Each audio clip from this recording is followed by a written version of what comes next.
Do. Do.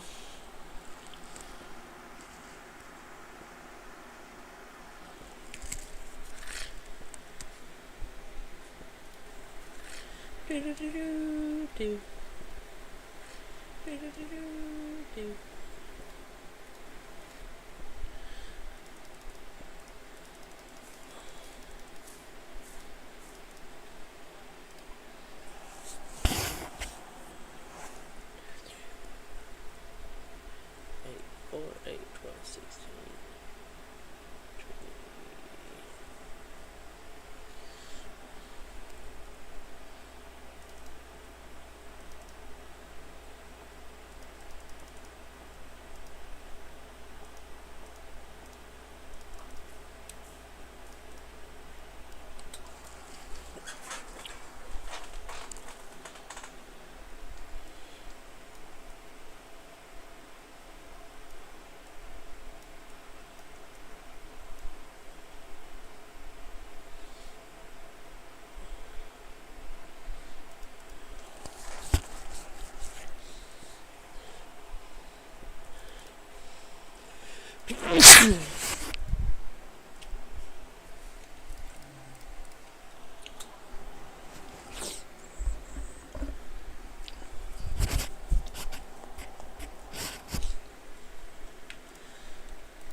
Excuse me.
Hey, what are you doing, Smokey?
Dying on my hardcore Ironman. Completed.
What's up, Smoke?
do.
Motherfucker.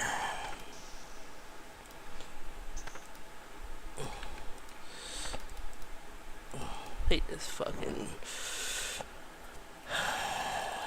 Come on. Right over here.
Come on, motherfucker.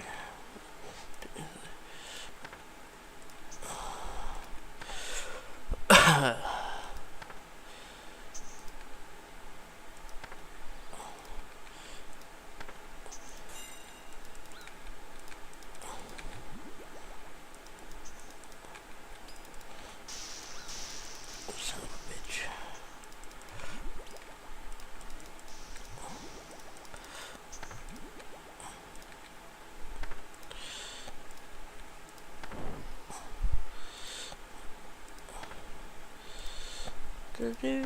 Do.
shit. That was dumb.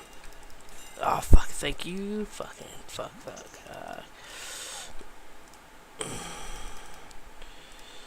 I suck at this fucking game.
Fuck. Oh, whoops.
Shit.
Not bad.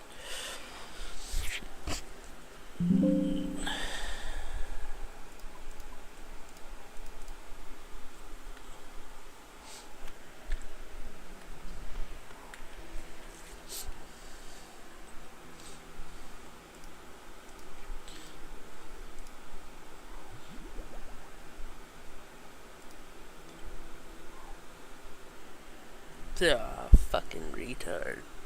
Oh well, not too bad.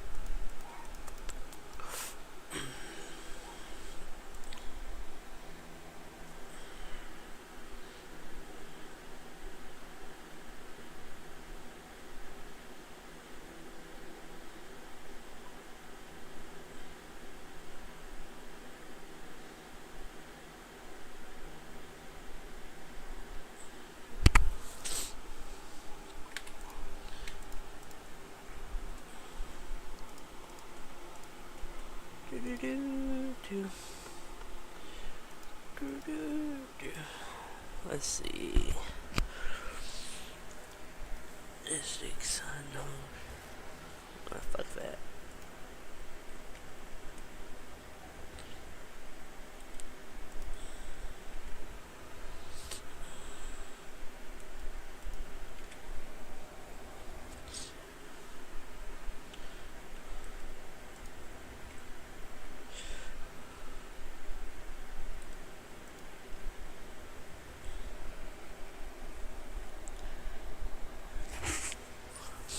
Easy.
Gotcha, bitch.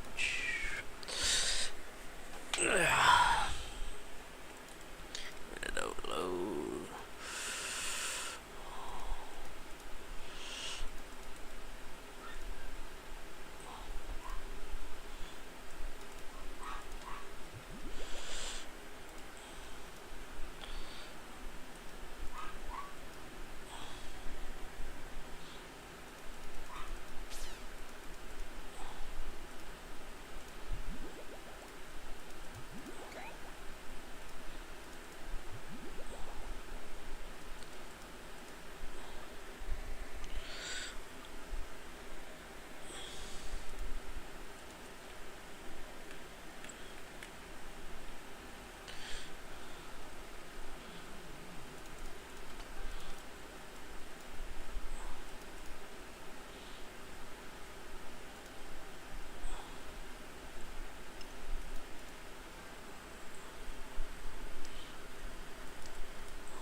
Do do do do.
Do do do do do.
of clothing that I've ever bought. Genuinely super comfortable, and I'm not shilling it just for the sake of it. I don't get paid to have to say that. Believe me. Yeah, they are really nice. But if you're not feeling lucky tonight, just remember that you can purchase these directly as well from our merch store, and you can find that with exclamation mark clothing. But if your RNG is in the Discord server, all you need to do is go to the giveaway channel and react to the giveaway bot. I think Mod Light just said in the chat you've got about 15 minutes to do so. So exclamation mark Discord, get in there now. Okay, now on with the show. Chat whilst you're all busy entering the giveaway. I think you're going to be genuinely loving this one. It's time to hear more about the official Old School client with updates on Old School HD as well as more exciting news for mobile. Hey buddy, you gotta calm Not too down. long ago, we gave you an update on our progress to improvements we're making to the official client. As promised, we're back to give you some more on the plugin API, HD, and mobile. We're still working on all the features we mentioned in our previous update, but we've got exciting things to showcase this summer. So, let's not leave you waiting any longer and jump straight into Mod West, talking about HD. As we mentioned in our last update, the team has been actively participating in a HD internal alpha. The insights gained so far have been invaluable, and we'll be continuing this work over the next few months. While the rest of the team has been testing HD, we've also entered some crucial stages of development. We are now in the final phase of lighting tools, which will enable us to add customized lighting to each biome in the game world. This will allow us to craft the ideal ambience and tone for the internal alpha, laying the groundwork for a future player-facing launch. Additionally, we've begun research and development for extended draw distance via world streaming and how it will be used to support HD and sailing. This feature will enhance your ability to see more of the game world at once, serving two main purposes: improving navigation by extending the visual distance and eliminating loading lines and map transition hitches. Our goal is to improve the overall sailing gameplay experience while also deepening immersion. Speaking of immersion, we are working on the core features, especially for the upcoming sailing update. The team has done an incredible job building the in-game water system and refining the final tools needed to achieve high-quality water within the client. Although this is primarily a HD feature, sailing has prompted us to explore improvements to the SD water as well, especially since it was highlighted during the sailing. We've made significant progress in developing our water technology, but there's still more work to be done. We all understand its importance. Your experience of sailing the vast seas of Gilmore can look as stunning as it feels. Finally, we're continuing our efforts to optimize the performance of both HD and the new SD modes, something that is crucial we get right. Our tests so far have shown improved performances across many of the devices we've tested, especially when it comes to PC and Mac. We've seen performance improvements on both SD and HD. Mobile is also seeing improvements across the board, but given the wide range of devices available, this process takes time. While we are confident that most players will see a performance boost when switching from the current renderer to our new SD mode, we want to ensure we are doing all we can. So, we want to give you some further transparency. Our next update for HD will be in early 2025, once we are confident with the performance and optimization of the project. Once that time comes, we'll aim to get it into your hands in some form not long afterwards, so you can experience it for yourself. There are still several enhancements to the SD and HD modes in the pipeline, which will lead to further performance gains. And we are looking forward to sharing more information on our HD initiatives, along with our progress on HD support for sailing in the future. That's all we've got for now, but let's see what's going on with the plugin API. It's only been 2 months since our last update, but we've made some significant progress in development. One of the biggest is that the plugin API will soon be in the hands of various members of the community, including plugin creators. The hope is that by giving them early access, we'll not only be able to identify any key issues, but also give them a chance to build beloved plugins that you know and love to be available on launch. Speaking of those plugins, we've made some great steps towards implementing the play-facing aspects of the API into the client, and we've also built some tester plugins to show off its capabilities. Before then, there's some fundamental security measures we need to put in place so that we can safely and securely share the API with them. This is so that the plugins they work on don't suddenly appear within the main game. It's also crucial for us to put measures in place so that we don't open more avenues for those naughty bot makers out there. And swinging back around to performance, we've had some very positive results so far regarding PC and some mobile usage of the plugin API. We've been keeping an eye on what plugins you can't live without, and we'll be ensuring that the official launch of the API will give you a good handful of those plugins to enhance your gameplay. Finally, let's talk a bit about mobile. In October, we'll be celebrating the 6th anniversary of OSRS on mobile, and we are ready to celebrate. To start, we're beginning with the next mobile saga on October 9th, as we'll launch the new mobile UI. It's been a long journey, and we really appreciate all of your time, patience, and feedback. And we're looking to elevate the mobile experience by adding much requested features like tile markers and NPC highlights. And as an extra treat, we'll also be adding high scores as one of the newest features. So, to recap, October 9th will have the following new features coming to mobile. The new mobile UI, high scores, tile markers, and NPC highlights, with more to come in the future. Sorry guys, who is reordering my menu? Of course, how could I forget? We're also excited to announce that alongside these changes, Menu Entry Swapper is coming to mobile and the official client. With features such as agility highlights, ground items, and clue scroll helper already available on mobile, all the new additions will bring the mobile gameplay more in line with your desktop experience. Pickpocketing those pesky buyers will be a breeze, and maybe, just maybe, those of you dying at Cuirass can finally complete that Slayer task. We'll be launching a video and a news post to get everyone up to speed with everything we've done to mobile over the last 6 years. Whether you haven't tried mobile yet, or you don't play as much, this might be the time to finally hop back and try the newest mobile experience. As always, you can get all the information we shared in this video in the news post link below, and you can expect some more updates coming your way before the end of the year. Thank you so much for your continued support, and we can't wait to share more with you in the near future.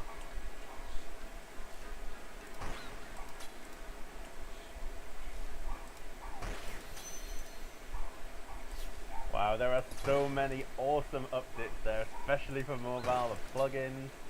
HD's incredible, so positive for the future of old school. Well, here to join us is the wonderful Mod Genghis, and he will be able to tell us a lot more. How are you doing? I'm doing great. How are you, Kieran? Great, fantastic. Awesome. Doing well. I'm glad to be here, surrounded by this beautiful scenery with lovely company and a wonderful chat. Yeah. This is what HD looks like. This is really. There has been a huge amount of excitement during that reveal just there. We were seeing chat, you were watching you all pog off, especially around things like the mobile updates. Huge amount of extra positive liking features coming to there. But Genghis, I'm curious to hear from yourself. What are you most excited for out of everything that was just showcased? Look, it's tricky because I like everything on there, and I think we're doing a lot of great work. But if I had to pick, mobile for me is the most exciting. I think the stuff we're doing with the interface rework that's coming out, I think is going to impress a lot of players on both ends of the spectrum. You got the hardcore players that agreed with us, but also the more casual, and everything in between. And I'm just very excited to just see all the work we're adding, the tools that we've added that Sarni mentioned in the video just now. I think there's a lot to look forward to. So if I had to pick, it's definitely mobile. It is really cool, especially some of the plug-in features coming to mobile. Like players are obviously familiar with using them on desktop, but getting them finally in your hands on mobile, just so nice. How have you actually found working with the plugin developers so far? Like, how have they responded to the idea of us developing our own plugin system? Well, the plugin developers have been fantastic. We've been having, for the past 2 weeks, loads of like hour-long calls with like Gnome, Stone Turtle, Avex, Zoink Wiz, just the whole roster. Sorry if I missed out any of you guys, but they've been a host of information for everything. And we've been really able to learn kind of what are they looking for in an API, what are the steps that they need to kind of accomplish what they want to build. And yeah, we just want to build with them alongside them. So that's the goal, is just to keep talking and get that development in early. I think it's really awesome incorporating them from literally the beginning of the project's inception, because as you mentioned, it really means that when it is ready for the full launch, everything should be there for them to just steamroll straight ahead with building plugins. And you mentioned in the video that there's an intention to have a bucket list of plugins available, ready for when the API itself goes live. What was the thought process behind that? So we're looking to start working early with the plugin developers and allow them to get hands-on on the API as quickly as we can allow them to, and just get some of those plugins early so players can use them as soon as they get in. But it's a double perspective, because we have, what I see in my head, two products. There's the client itself, which has native features that we need to add out of box that will be included for any player coming in. And then there's the plugin browser and the plugins being created by external developers, and that's another product, which is all the plugins there. So kind of two things at the same time, but we're very much focused right now with the plugin developers and making sure that they're ready to hit the ground running. They're the experts. They've been doing it already. It's Absolutely. sensible to learn from them. Going back to HD a second, you mentioned something called world streaming. Can you tell us a little bit more about what that is? Yeah, world streaming is just being able to see much further down the map. And so if you played the official client, you might see sometimes that there's this black space at the back of the game while you're running through. And we want to be able to fix that, because I think the guys at Roomlight did a really good job at doing that. And so we're taking a bit more time in resolving that, and it's not as easy as we think. They had an ingenious solution for it, and we're looking for ours. Awesome. And so what's next for HD development in general? It's not that sexy, but we're looking to increase performance across all devices. So like the game can look great, but if we can't run it on all the devices the way we want it to, then what's the point of having it look great? So we're going to look at performance first, and then there's a lot of work to make sure sailing looks great. And so we want to just take our time, make sure performance is good, that sailing is covered, and then you guys have seen the screenshots and all the stuff we've been doing with HD, and so we're very excited to keep adding to that. It looks like incredible.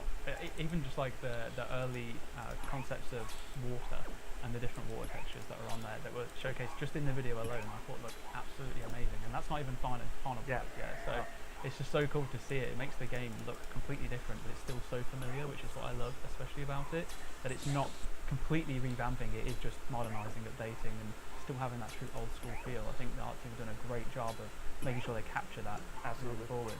I want to talk just quickly back on the plugin side of things, and that is I'm curious to understand what the process would look like when it comes to community plugin contribution. Obviously this is going to be much further down the line when we don't have the developers we're working with now, but the general public, just like on Roomlight, where they can contribute to the plugin hub. What would that look like for the general player? And I guess to add on to that as well, what are we going to do to ensure that bad plugins don't make it into the game? Well, it's a good question, and it's still very early days in terms of how we want to structure this. But we're working with our partners at mod.io, and they're known for hosting kind of plugin infrastructure for other games. And so when it comes to the security aspect of it, we're going to make sure that kind of plugins coming through, that we can check them. We have some auto checks enabled to just scan through all the code very efficiently. But in terms of making it accessible to all players, we want to create a community. There's a lot of ideas for kind of what it's named. I don't want to tease it now, but it's been named by Mod Ash, so that's really cool. Like we have a cool name for how the guild will be called, and that's a spoiler, I guess. And yeah, there's not much I can't reveal right now, because we've been working so much with the plugin developers that the community aspect is still being refined, and we're working with them to figure out the best way. That's fair. I mean, if nothing else, it's good to know that it's something that's being kept in mind. Absolutely, yeah. That will be worked on in the future. And the other thing, obviously, we mentioned is the changes to the mobile UI itself. A complete, fresh, new lick of paint. It looks very different compared to how it was. So, what's the biggest benefit that players are going to find when they use it? Well, for kind of a lot of the players, it's going to be menu entry swapper and like those extra tools and refining them. And we've worked really hard to make sure that that works well. And in terms of just the more kind of, I would say hardcore or just more avid audience using the mobile client, we've added a second side stone, and we've just made things more, if you're doing some intense activities, you'll be able to kind of play the game in a more efficient way. I think a lot of our feedback testing was that the right thumb was getting exhausted, and there was just a lot of stuff we could have addressed. And so when it came to the interface update, we had these ideas for this kind of more kind of hardcore to the right end of the spectrum audience, and we just wanted to make sure, okay, how do kind of the more casual players enjoy it? And so we were able to find a good mix. And so I invite everyone to try out mobile. I think you'll be very surprised. Awesome. What about chat on mobile? Have we made improvements to chat? That I have a whole document about chat. We're getting to that. It's not easy because then every phone's different. There's so many things to deal when it comes to mobile, but we'll get to that. Yeah. We all know what it's like trying to type landscape on a device. Not everything's finished. There's obviously loads more stuff we'd love to do in the future as well. And one day I'm sure we'll also there's a lot coming. Get to that. Is there anything else you want to tell the community while you're on the stream? I just wanted to thank everyone that kind of gave us feedback and kind of had calls with myself or Sardi. You guys have been tremendous work, tremendous help, and we were able to really get a lot of good information, and just we want to build this alongside you guys. So really thank you, and you might see more polls or surveys coming up asking for help, asking for interviews, so please jump on that. You might be speaking to myself or somebody. So thanks again, and really appreciate the help. I appreciate you coming on. You want to know more about what's going on? !client for all things HD and API. Check out the blog. Thank you so much for joining us, Mudgengus. It's been a pleasure. Now, before we do move on to the next video, it's time for a winner announcement for that first giveaway. And the winner of the clothing is Eric S. John 11. So congratulations. I can't really clap very well because the iPad is literally bigger than everything I own. So, but congratulations, huge congratulations, Eric, and commiserations to anyone who didn't manage to win tonight. But if you do want that Skibidi Riz, type !clothing in the chat to purchase whatever piece of clothing if you missed out. Now, look, don't come on me. This is all Twitter's fault. You can blame them, not me. Now, we will be shortly opening up the next giveaway, so head on over to the official Old School Discord server using !Discord to take part. For the next giveaway, it will actually be for the official RuneScape cookbook. So there might not be any eel sushi, but it is packed with 50 of the most mouth-watering recipes in Gillinor, gorgeous photos, and flavourful lore. If you do want to buy one though, you absolutely can do, and you can find a link to that with !cookbook. And if you do get one, I'd love to see your photos on social media of what you do make. Saw Skill Specs did a few spectacular pieces. The only wrap in particular I thought was absolutely fine. Seen some good stuff. I've seen some horrific examples as well. The one we're giving away though is also signed. We signed it earlier just before the stream, so that'll be personal to you. So to be sure to take part in the giveaway if you want a chance of winning that. Test your RNG. Lovely, lovely Cook. Right, now though, it is time for our next reveal of the night, so take it away. Let's watch the video. Risk and reward, the two concepts that have been a part of the wilderness since its inception. The more you're willing to lose, the greater your spoils become. May the stakes now be made even greater with Old School RuneScape's first world boss, Wrathmaw. This monstrously large foe will sport an enormous health pool in the tens of thousands, and will have a chance to spawn almost anywhere in the wilderness. This includes singles as well as multi. The boss being in singles will act like the Deadman mode breaches, where multiple people can attack the boss at the same time. This will give options to players who would rather kill the boss in singles, or would prefer things a little more hectic in multi. The amount of times per day this boss can spawn will be limited to 3 times on 5 worlds. The mechanics of the Wrathmaw are not set in stone yet, but you can expect the attacks to be well telegraphed and easy to avoid. Looking into rewards, Wrathmaw has a participation-based system with 4 tiers. Dealing more damage to the boss puts you at a higher tier, increasing your reward. That reward will be the Teeth of Wrathmaw. The amount of teeth received is 1 for low participation, 4 for medium, 10 for high, and 20 teeth will go to the MVP. These teeth have 3 purposes: the ability to amplify certain items, being sold in the shop for uniques, and the option to turn them into Revenant Ether. If you choose to turn your teeth into Ether, it will be around 2,000 Ether per tooth. Now let's talk about some of the things you can buy from the shop with these teeth.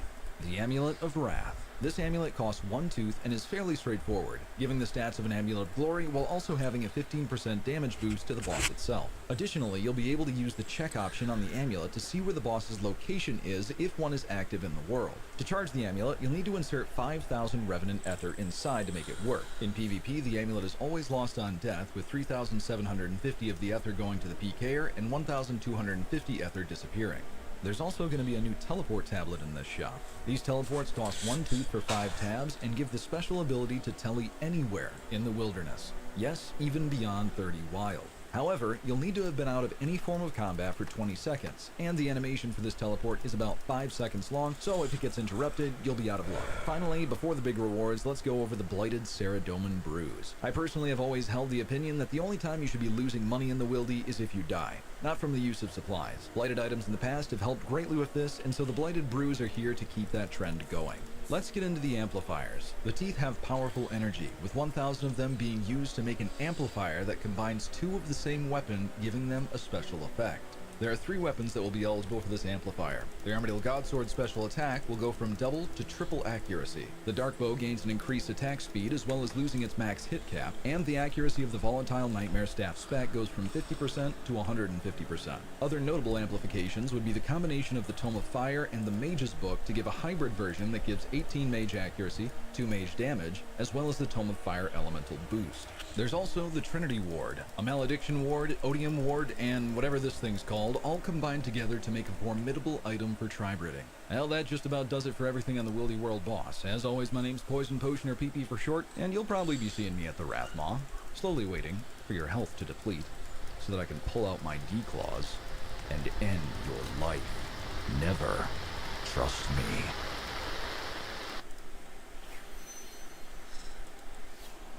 Firstly, a huge thank you to Poison Potion for that wonderful explainer. I think it's always amazing to be able to involve our very members of our community in all of these videos, and there's a bunch more coming up as well.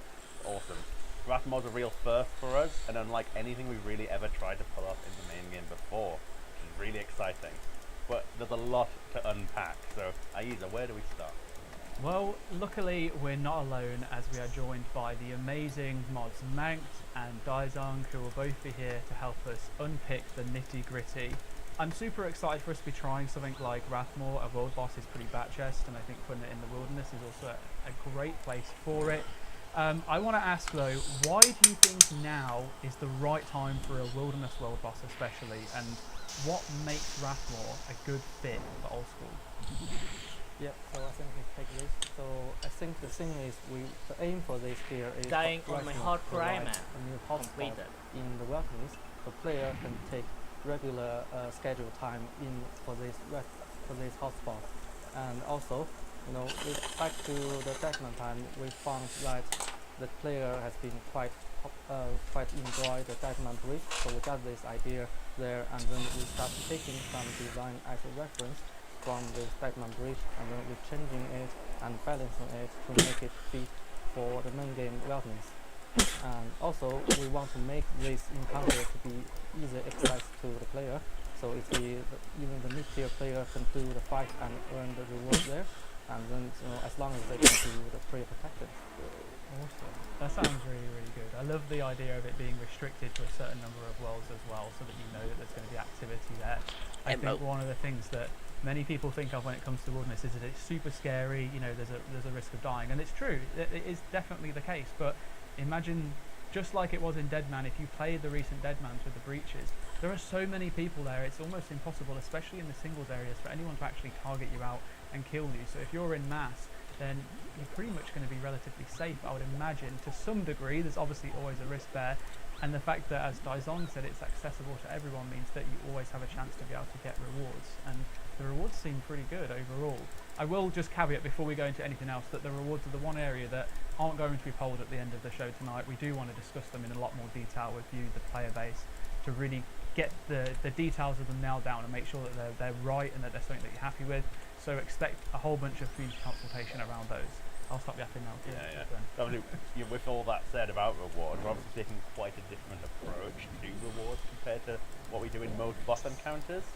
Can you, Mankt, run us through what separates Wrathmaw from most of the other wilderness content we've done recently, especially with respect to rewards? Yeah, so we completely understand that there are a lot of players that, they don't necessarily enjoy PvP, they don't want to be part of that food chain. So we've really tried to cater these rewards to PvPers. So the only people that are engaging in this content will be PvPers. In a player's journey, you're not going to be missing out if you don't do this content. So you're not necessarily thinking, oh, I need to go do this piece of content, to progress my account. You can literally just skip it. You can let the PvPers go have some fun, and to be honest, you can just let it go to do whatever you want in the wilderness while it's active, and the boss is around, and you might be a lot more safe because all the PvPers are at these specific worlds. We're going to have no alkaballs. If we can get these rewards to pass, I'm hoping they'll maintain good value long term. So, bad things such as bots aren't going to be encouraged to go there and, get a lot of money through alkaballs. We're also hopefully going to have item sinks as a result of requiring 2 weapons in order to make an amplified one. We'll get rid of items out of the game. So if you're doing PVM and you're doing Slayer and you're trying to get you're getting dark bows from dark beasts, you might make more money because a lot more of them come out of the game because they've been created into those weapons and there's less of them in the market. So yeah, just a whole system, hopefully making content for PvPers, for people who actually want to do player versus player content. And if you don't like that, you don't need to engage in this. Do you think the fact it's only a few worlds and a few bosses a day sort of thing does that have a role to play in deterring all the sort of bot activity and so on?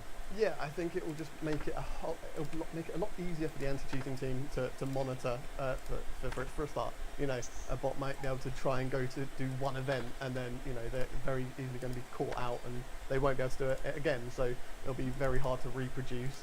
And then limited worlds, because those worlds are going to have so many people in them, it's going to be very hard to replicate on a big scale.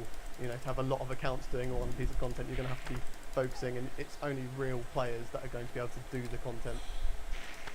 Brilliant, thank you. Sounds like there's been a huge amount of thought and consideration put into the update, which is amazing to see. There's obviously a whole load of info that is on the Old School RuneScape website as well. Check out the blog, we'll give you the command for that in a moment once we wrap up the questions. But I'm curious, before we move into the rest of the reveals, is there anything that you wanted to add or potentially emphasise about Rathmore? Anything that might be super catafragilisticexpialidocious, or maybe one thing that you really want to drive home to players before they go to vote on Rathmore in the Giga poll? Yeah, I think just the point around this is catered towards players that like PvP content. If you don't like that content, don't worry, you're not going to have to go do it. You can let the players that enjoy that high risk, high reward PvP content go engage with that boss, and if not, you can just do whatever you want. Amazing. And Daizong, anything from yourself that you'd like to add? Yeah, so we want to make this feel like a community event. So hopefully when the Rathmore release, you can see a lot of comeback and activity around the boss. Awesome. I think it will make for some really awesome content to see. The Deadman breaches have always been one of the highlights of the last two Deadmans, seeing the content that comes around them, and just, it's like you tune into a live stream, the breach gets announced, everyone's rushing there, and there's just an absolute swarm of players. It's mayhem. Bringing that into the main game sounds really, really cool. Very much looking forward to it. Well, thank you both so much for joining us. If you want to see more information around Rathmore, then use exclamation mark Rathmore in the chat. The blog is now live. You'll be able to check out everything that is to come with the potential new Wilderness World Boss. And remember, rewards are something we're going to consult you on over the coming weeks and months. So I think that now that we've gone over that, we should probably talk about the next reveal, which is probably a good job that we do that before we let the two of you go. So for a little bit of a change of pace from PvP, let's talk about a new PVM encounter that you might be able to partake in. I will preface this by saying that it's very early into the design. I'm sure Mank and Daizong will be able to attest to that. So the detail is light, but we still want to just go over it anyway. And would you like to potentially bring forward what it is that we're talking about? Sure, yeah. So this encounter, we call it the Royal Titans. So in this encounter, player will face not only just one giant, but actually two.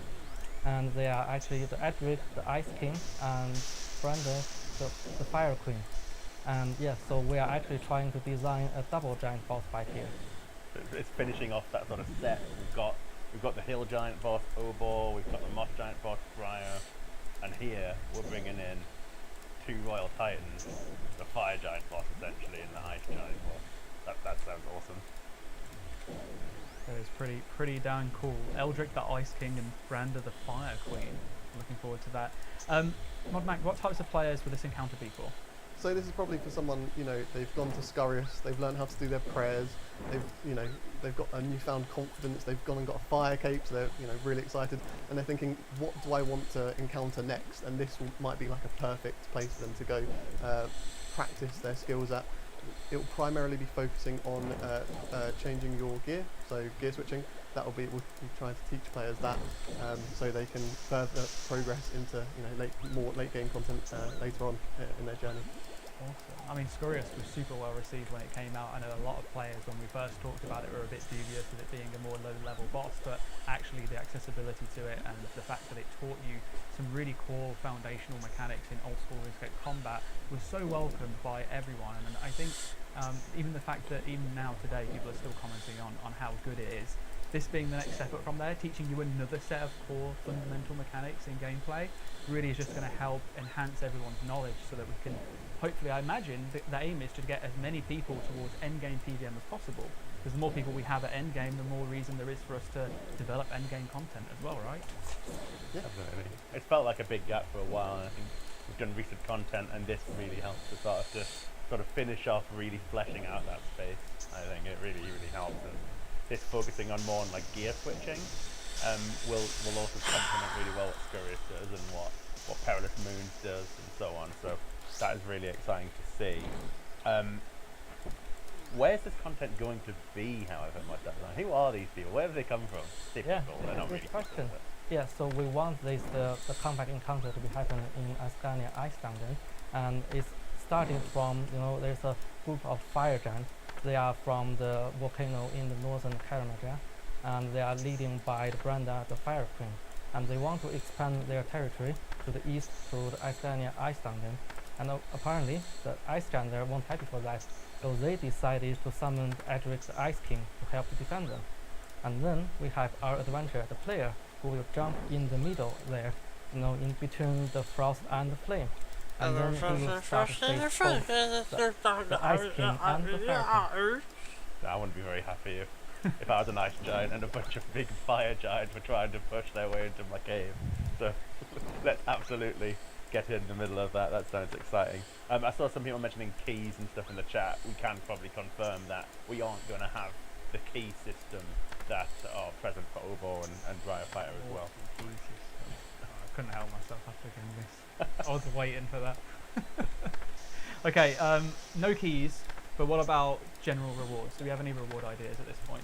Well, actually, we are still in the early development, so we haven't really started design of the reward for this encounter. But any idea, any feedback from community are more than welcome. As we are in this early stage, we are very open to any good ideas. That said, I know, Monk, you do have some early ideas in starting to form. We want to certainly at least explore what people might make of that. Do you want to tell people a bit more? Yeah, personally, I'd love to have like a mage KO weapon, because currently we've got like a heavy ballista, hits hard, very slow, and then you've got like an armored godsword, again hits hard, slow. So something for mage could be quite cool. But again, this is just my personal preference. We're definitely going to work with the community when it does come around to these rewards. So we'll be looking out for ideas as well. So if anyone in chat has a good idea, make sure you let us know. Posting something on Reddit or something so we can see it and build it into the design. That'd be wonderful. Awesome. Well, I expect that should it pass the poll to be added into the game in the first place, then we will be posting up many different threads and areas of discussion for rewards-based discussion for us to then poll in the future. So check out that in the blog, see all the detail around it. When can players expect the Royal Titans to release if it does pass a poll? Yep, as you can see, we plan to release it in spring 2025, next year. Amazing. Okay, wonderful. Well, thank you so much, Daizong and Mank, for joining us. Now, we're officially halfway through the Summer Summit, and we can now have a look at the updated roadmap image. The suspense is killing me. Here we go. So, as we spoke before, we already had Valamore Sailing and HD API on there, but we now have Rathmore, the Worm Boss, and the Giant Bosses. Awesome stuff. So yeah, just to confirm all the dates we've got so far as well. Valamore just weeks away, September 25th. Rathmore, you expect to see that in November, and the Giant Bosses, the Royal Titans we just talked about, will be in the early next year, in spring 2025. I wonder what people in chat are most excited for. If you can go ahead and spam for us now, we'll be reading that. Also, we have not forgotten about our second giveaway winner. We're very excited to be able to shout them out soon. But before we do that, let's take a look at our next reveal. And for this one, we've partnered up with Jimmy, as well as some other familiar faces within the content creation scene, to talk about what is known as Project Xanaris. This is something that we've known about for quite a while, but have kept under wraps until now. So you want to watch this, do not go anywhere, and we'll be right back with you. Roll the tape and enjoy. I can't wait to see your reactions. My name is Jimmy. I've received a tip-off that Jagex is going through with some kind of top-secret project. I don't know what it is. All I know is that I need to have some kind of server ready. So ASAT and I have decided to host a show where players can pitch their ideas to us to see if we'll invest. This is Shark Bank.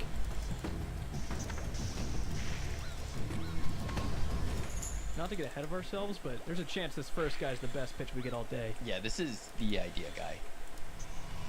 This player is determined to change everything again. Hey guys, how's it going? So I had a Is he talking to us? I think he's really trying to pitch from back there.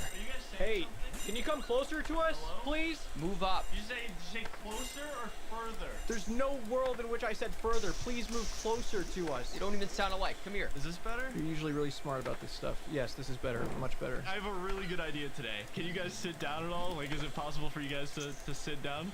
We are sitting. Both of us are sitting. We only sit on the show. I'm a little nervous. Okay. That's fine. No, I get that. I'm excited. You've had many ideas that have quite literally changed the landscape of this entire game. So I mean, I might be more nervous than you are right now because this could change everything for us. I mean, we've been waiting for that's this. Sweet of you. Ready to hear what you have to say?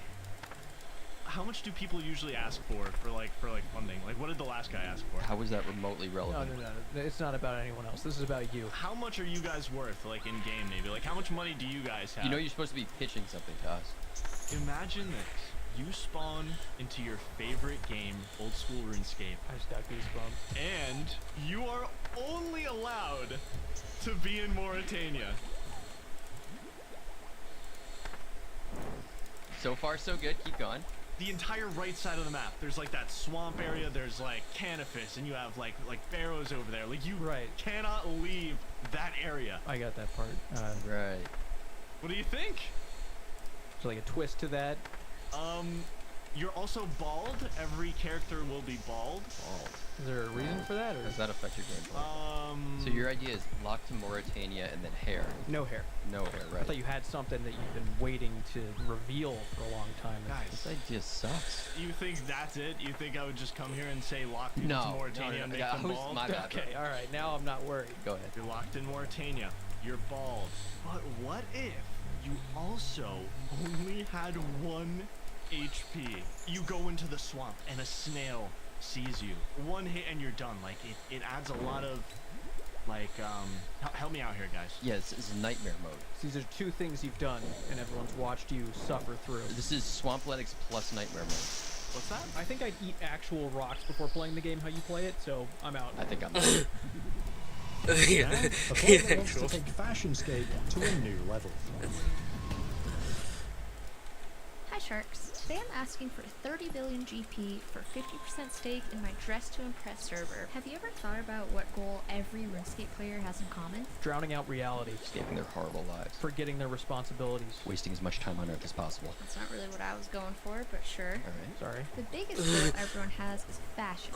People spend thousands of hours grinding for swords, hats, all kinds of different outfits. What if you could skip that grind and just go straight to the outfits and showing off in front of people? That devalues the outfit. The 1,000 hours makes it meaningful. It won't devalue it because you're going to be judged by other people on how cool your outfit is. Right. So it's just a never-ending Fashionscape contest? Everyone gets to choose from the same pool of items, and then at the end of the round, let's say after 5 minutes of dressing up, everyone gets to vote on everyone else's characters. Sounds complicated. I would just vote for myself, so... I would vote for you too. You can't vote for yourself. Every round there's a theme. Like one theme could be ketchup and mustard. One theme could be gnome child. Ketchup and mustard. Is there a reason that you've chosen ketchup and mustard, or...? It's a weird color scheme. I agreed. It's a weird color scheme. It's a weird color scheme. Those are good colors. It's an unflattering way to describe it, I'd say. It's just cutting out all the unnecessary parts of RuneScape and focusing on the important things, which is looking cool. Some of the most fun I've had was hosting a Fashionscape contest. Everyone loved it. But during that contest, I learned something about myself, and that's that I can't handle secondhand embarrassment. I can't do it. Thinking about someone wearing a terrible outfit and making everyone stare at them, that's my worst nightmare. I can't risk that happening, and for that reason, I'm out.